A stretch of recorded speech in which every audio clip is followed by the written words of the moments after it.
Hi. Happy Wednesday. How many of you even think about the days of the week when you're an entrepreneur or in a high level position? So you have to think about it, right? How many of you have to do that? So it's so exciting to bring you back for day 2 of F that, no, the other F word, financials, what I focus on. So glad I got my background fixed. Feel like a little bit of my computer geek came back out. So glad to have you guys here. So day 2, we talked yesterday about who loves losing money. We all know that's not true. And we visited the fact that the customers don't like paying their bills, right? They do not like paying their bills, and who wants to go after them and deal with that and ruin client reputation and cause yourself no referrals and also bad reviews, right? We got into that. Then we talked about ruin the relationship. Then we talked about going to a collection agency. Not a good idea. You really do lose all your money. You lose money going there. They take 40 to 50% of your money, and then they start hounding the client or the customer, right? That could be good or bad depending on the situation. And then it just even pisses them off more, which gives you more bad reviews and no referrals. Because even though you're the best business owner and you did everything right by that customer and client, you will still get a bad review because you now have just irritated them, even though they could be wrong, right? You always hear the terminology, customers never wrong. Well, in a lot of cases, they can be, right? A lot of people take advantage of certain situations, especially if you have a really good heart and you give somebody a break and then it turns around and backfires on you. And then you have to send them to collections. And, we know the story. I'm sure you've dealt with it. If you haven't, I hope you don't. And, try not to go to a collection agency and write it off, because we'll talk about why. So the other F word. So how many people, raise your hand if you've gotten all of your beautiful documents to your CPA by now, right? We're almost there to March. Most of them are asking for end of February, no later than the first week of March. So you're kind of where that's at right now. You're pulling your freaking hair out. Don't know where to turn. You got a gazillion piles of pieces of paper. You know where everything is. You just don't even have the energy to put it together, right? Just don't even want to deal with that. Well, there's resources out there. I always say start with one small change, makes a big difference, right? One small change makes a big difference. And I always say for the smaller entrepreneurs that are trying to hold it all down on their own, find a teenager, someone in high school, college kid, get you organized. Do the accordion folder or maybe the plastic bin with the little green folders, whatever it is, get somebody to get that organized by month for you, however many pieces of paper you have. Very important to just do that. Believe me, I will tell you that alone will make your life feel a whole lot better. Just seeing all that paperwork organized into an accordion folder or into a bigger plastic bin thingy with the green little things will make your life better. You'll feel so much better. The elephant will come off your back. Trust me, been doing that for years. Okay. So just want to give you some tips and tricks for all the entrepreneurs out there that are trying to hold it all down on their own. And for those of you in corporate, you're still dealing with the same issues, just on a much bigger level, right? I understand. I've been there. So it's sleepless nights. I've been through 13 audits in my career. So in my career, I've learned what is needed, what they look at, what's required, the advantages and disadvantages of having proper systems and processes in place. That's really what it boils down to. When you're organized, your team will value that organization, and many love to be able to come into the job and read your standard operating procedures, because nobody wants to keep running to their manager, asking their manager, how do you do this? How do you do that? How do you do this? And there's so many little things that can be missed when those procedures are not in place and when the systems aren't set up correctly, right? Think about it. So if most likely you have high turnover rate, if you're not utilizing your business systems, and you don't have processes in place, I can guarantee you have high turnover rates, and question yourself, like, what did I do wrong? People will not always be honest with you. They won't. They won't tell you the reason why they leave their jobs. I've worked in human resources, so I know. I started my career in human resources. I've had many confidential conversations in my 34 years. Yeah, it goes that far back of why people truly left their role. And guess what? A dysfunctional work environment with half-assed processes where they're not properly trained because either you've run out of time or have emergencies you've got to run to, or you don't have accurate. People also refer to the standard operating procedures as notes. That's one of the reasons. One of the lot of biggest reasons. So when employees are stressed because they feel inadequate, it radiates to the rest of the team. And then this now causes a toxic work environment. It happens over and over and over again.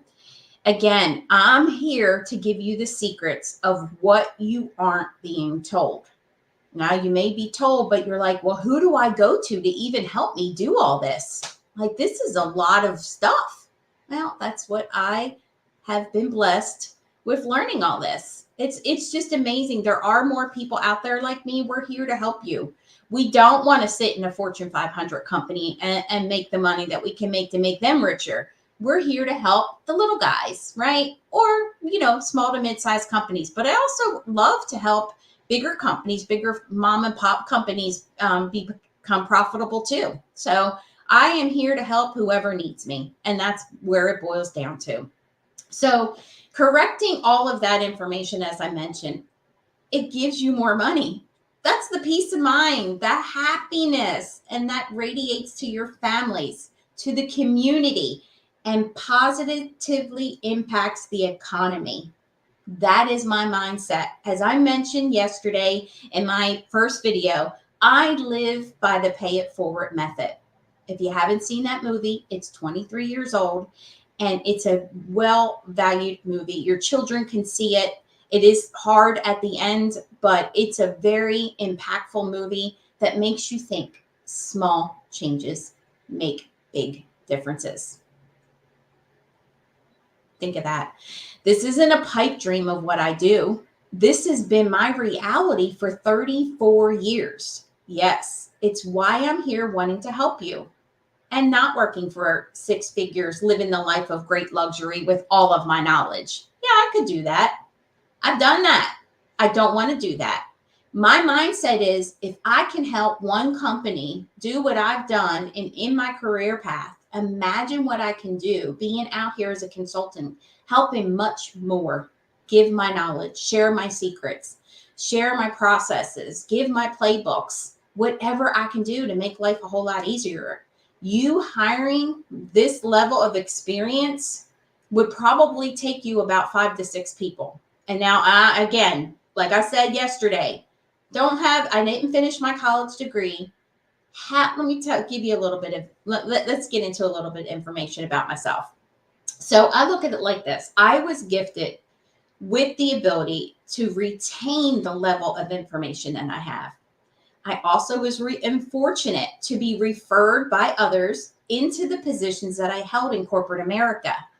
Right? I didn't just go and apply for a Section 8 family self-sufficiency job. I didn't just go apply for a real estate legal job. I didn't go just apply for building a $2.2 million IT system that turned out to be the best experience I had. I was referred because people knew Tina solved problems. Tina figured it out. Time did not exist when I was trying to figure out a problem. I knew the first thing, and every time I go in and worked at a company, how can I make their processes better? How can I maximize the systems? And how can I make a difference? And the end result was profitability, more money. How awesome is that? Everybody wants that. It solves a lot of problems. So those inefficiencies, I maximized efficiencies because I needed organization and understanding, right? So my sickness became your reward. I know. Sit back and think about that. My sickness, because of how I needed to operate a company or my position or the department, became the greatest reward for the company that I worked with. Very true. You can ask anybody I ever worked for. They will tell you the same thing. I have tenacity. I've heard that word. But those smiling faces, once I see that they become profitable, finding those hidden treasures and taking charge of your operations, as remember, no one person can do it all. You cannot do it all. It takes a village. And anyone that knows me will tell you I live by that statement. The joys of finding your tribe to make you money, it's like lifting an elephant off your back because, yep, you're making money. You don't care how it's being made. I talked about that yesterday.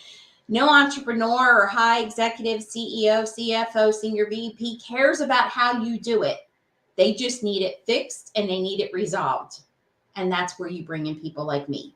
You bring in somebody, or you can hire the 5 to 8 people that you would need, depending on the size of your company. You need someone to come in there quickly, get to the root of the problem, resolve it, and let's roll from there. I've got multiple strategies. Money's not my own. Money's my greatest superpower in making money, but I've got other secrets too. So you want your clients and customers. So not only internally do you want this for your team and for yourself, you want your clients and your customers to see your dedication and professionalism. I get it. We feel like failures if we aren't running the full operation or knowing it all. You're not supposed to. You're not supposed to know it all when you're running a company. I don't. There's a lot of things I still don't know, but I have to outsource and hire the smart ones that know that and that have that sickness, right? They have that sickness of making money, right? For score. So that's how I think of it. So that's what we're here for. Remember, it takes a village. You got to find your right tribe. So own your greatest assets and chalk up to the other things as just an inexperience you don't care to master. It's okay. It's okay to admit that. You don't. You think I'm going to sit there and do creative arts? My background was created by my daughter. She's the most creative, design-driven person. She's just amazing how she comes up with some of the ideas that she does, where that's how I am with systems and processes. Find your people that have that sickness. I know it's probably not the right word. Okay, let's say superpower. So find the people that have that superpower that makes them the greatest to become the Justice League environment that you need. Okay, yes, I'm a superhero geek. Okay. Let's try not to release that nerdiness. I'm good at making money. That's me, finding gold where others look for pennies. That's my superpower. All right, I admit it. Now let's talk about how we can get you some money. Let's do it. Sign up today for my free webinar in the link below. I have a free webinar. Free. Let's talk. Free. Yeah, you don't have to pay. Just come and join and talk to me. I'll show you all the little secrets. I'll share with you the common beliefs that go when you go into a business, and I'll share with you the cost of those mistakes. All the things that I've experienced in my 34 years of what happens based on solely systems, processes, and some accounting things that actually make a big difference in those systems and processes. So I have my mastery skills, and I want to set you up for success. I work to be sure you are using the most current system modules. All right, let me go back. I'm using words, right? Jargon. System modules are any system that you're using in your business to track your business function, whether it's the operations, the sales, the accounting. Most people try to use one system, but there are companies, when you get bigger, you're using 3 and 4 systems that import, export, and sync with each other. Okay. So that's what that means when I talk about multiple business platforms. They are known as ERP systems, but we'll keep with business systems. So I'm going to make sure that your company is using all the bells and whistles because you're paying for that. Do you know how many times I've gone in and seen companies are just using the basic bare minimum of their systems? They're not using the modules, and then they're doing manual workflows on top of it. Wow, that is so much lost time. So think about this. All right, I'm going to shock most of you. I started working in automation 34 years ago. before most people even had computers on their desks. I mentioned yesterday how I programmed a memory writer typewriter to help out the secretary after having a baby to save her time, because that was my focus, saving her time. The world moves much faster now. Companies are stuck in molasses and so bogged down with the day-to-day now, they don't have time to consider an overhaul of processes or even thinking about looking at their systems to expand into different things.